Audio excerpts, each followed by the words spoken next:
হযরত হাসান বসরি রাহিমাহুল্লাহকে জিজ্ঞেস করা হলো, হযরত হাসান বসরিকে বলেন, হযরত সুবহানাল্লাহ এই শব্দ বেশি দামি না আস্তাগফিরুল্লাহ এই শব্দ বেশি দামি?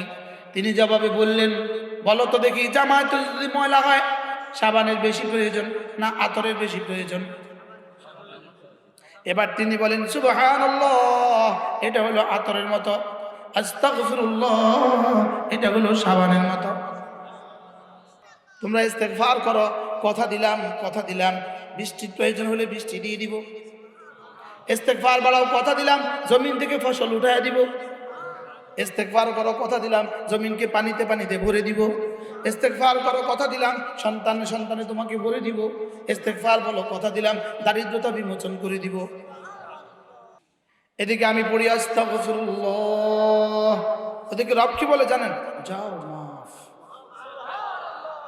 যাও মাফ। সাহাবী বলে, ইয়া রাসূলুল্লাহ যদি আবার গুনাহ হয়? আবার বলবেন মাফ, রব বলবেন মাফ। ইয়া রাসূলুল্লাহ কয়বার চলবে? যাও, ওয়ালাউ কানা ৭০ মাররা ফি ইয়াউমিন, একদিনে যদি ৭০ বার গুনাহ করে ৭০ বার বলে মাফ, রব বলবেন মাফ। কিন্তু শয়তান আমাদেরকে মাফ বলতে দেয় না। শয়তান আমাদেরকে কি করতে দেয় না বলেন? এই শব্দ মাফ চাইতেই দেয় না। এজন্য শয়তান কি বলে? আল্লাহ রাসূল বলে, বান্দা যখনই পড়ে লা ইলাহা ইল্লাল্লাহ, শয়তান বলে উফ উফ, আমি তাকে হালাক করছিলাম গুনাহ দিয়া, সে আমারে হালাক করে দিয়েছে কালেমা দিয়া। কি কয় কোন? আমি তারে বরবাদ করছিলাম গুনাহ দিয়া, সে আমারে বরবাদ করে দিয়েছে কালেমা দিয়া। একবারের সঙ্গে সঙ্গে সব গুনাহ মাফ। বুঝলি, এটা বুঝি কথা? কালেমা দিয়ে বুঝি সব গুনাহ মাফ। তো ইহুদি পড়লে যদি মাফ হয়, নাসারা পড়লে যদি মাফ হয়, হিন্দু পড়লে যদি মাফ হয়, তা আমি কি আরো জঘন্য নাকি? আমারটা তো আরো আগে মাফ। এই জন্য মাফির সবচেয়ে বড় কালিমা কালিমায়ে তাইয়্যিবা। ইস্তেগফারের সবচেয়ে বড় কালিমা কালিমায়ে তাইয়্যিবা। সুবহানাল্লাহ বলেন, বলেন ইস্তেগফারের সবচেয়ে বড় কালিমা কি? কালিমায়ে। আজকে সকালে একটা ঘটনা ঘটছে। আমি যখন চোখ খুলছি ঘুম থেকে উঠা, দেখি যে আমাদের হযরত ওয়ালার খানকা ডিজিটাল ঘড়ি আছে, ডিজিটাল, যেখানে মিনিট সেকেন্ড ঘন্টা সব আছে। আমি এবারে তাকাইলাম, দেখি যে সেকেন্ড ওইটা মিনিটে যায়, মিনিট ওইটা ঘড়ি যায়। আমি দেখলাম যে দেখি কয় সেকেন্ডে কালেমা হয়। আমি বলি লা ইলাহা ইল্লাল্লাহ, ওরে 3 সেকেন্ড, লা ইলাহা ইল্লাল্লাহ, ওরে 3 সেকেন্ড, লা ইলাহা ইল্লাল্লাহ, ওরে 3 সেকেন্ড। আমার মনে আজকেই প্রথম আমার অভিজ্ঞতা হয়েছে। সুবহানাল্লাহ বলে, আমি কি আল্লাহ তুমি এত বড়, আমার 3 সেকেন্ড দিয়ে 10 দুনিয়া বরাবর জান্নাত দিবা?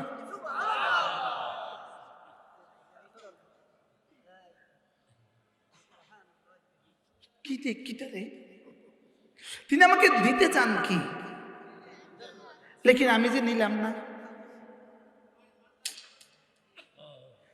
মানে আমি যতক্ষণ জাগা ছিলাম তখনও আমার সাথীরা উঠে নেই, আমি উঠতে পারছি না, ওরা জেগে যাবে।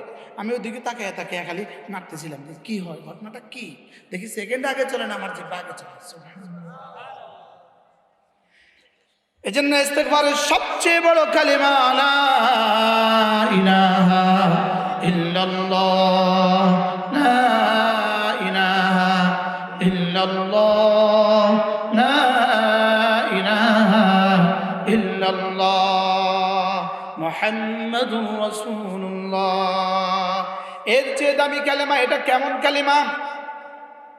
ওয়াবিহাই কালিমার বরকতেই, ওয়াবিহাই কালিমা দিয়েই ইফতারাকাতিল উম্মাহ, মানুষ দুভাগে ভাগ হয়ে গেল। এক ভাগ জান্নাতি হয়ে গেল, আরেক ভাগ জাহান্নামী হয়ে গেল। শুধু এই কালেমাটার বুনিয়াদে একজন জান্নাতি আর একজন জাহান্নামী। বাস্তব না বাস্তব? শুধু এই কালেমার বুনিয়াদে একজন সাঈদ আর একজন শাকী। আল্লামা ইবনুল কাইয়্যিম আল জাওজিয়্যিহ আলাইহির রহমাত তিনি লিখছেন, এই কালেমা কেমন জানো? ওয়ালি আজলি হাদিল কালিমা, এটার জন্যই খুলিকাতিল খালায়েক। রবকে জিজ্ঞেস করো সারা পৃথিবী আপনি কেন বানালেন? রব বললেন কালেমার জন্যই বানিয়েছি। ওয়ালি আজলি হাদিল কালিমা, এই কালেমার জন্যই উনজিলাতিল কুতুব 104খানা কিতাব রব পাঠালেন। এই কালেমার জন্যই আল্লাহ তাআলা 1,00,000 আম্বিয়া পাঠালেন। তাহলে কালেমাটা কেমন, যেটা বহন করার জন্য রব্বে কারীম ওই মানুষগুলোকে নির্বাচন করলেন যারা জীবনে কখনো কোনোদিন গুনাহ করে নাই। এটা কেমন, এটা কেমন, এটা যদি এখানে নড়ে, কালেমা দিয়ে যদি জিহ্বাটা নড়ে, এদিকে আমার জিহ্বা নড়ে, ওইদিকে আর শাহজিম নড়ে, কি হয়? আস্তাগফিরুল্লাহ কিসের মতো আর সুবহানাল্লাহ কিসের মতো? আমরা কোনটা ইউজ বেশি করি? আতর বেশি ইউজ করেন না সাবান বেশি ইউজ করেন? আর ঘরে আতর সাবান বেশি না আতর বেশি? কাপড়ে সাবান বেশি না আতর বেশি? সাবান সাবান। আমরা কাপড় ইউজ করি, সাবান বেশি, লেকিন রুহের বেলা সাবানও ইউজ করি না, আতরও ইউজ করি না। কি সাবান দিয়ে কি হয়? পরিষ্কার হয়। এবার আস্তাগফিরুল্লাহ দিয়ে কি হয়? পরিষ্কার হয়। ওয়া আনিস্তাগফিরু রাব্বাকুম ইন্নাহু কানা গাফফারা। উফ واستغفروا ربكم ثم توبوا إليه يمتعكم متاعا حسنا إلى أجل مسمى। তুমি যদি ইস্তেগফার বাড়াও, তুমি যদি তওবা বাড়াও, কথা দিলাম তোমার জীবনে যখন যা লাগে সব দিয়ে দিব। সুবহানাল্লাহ, হ্যাঁ, আজীব না?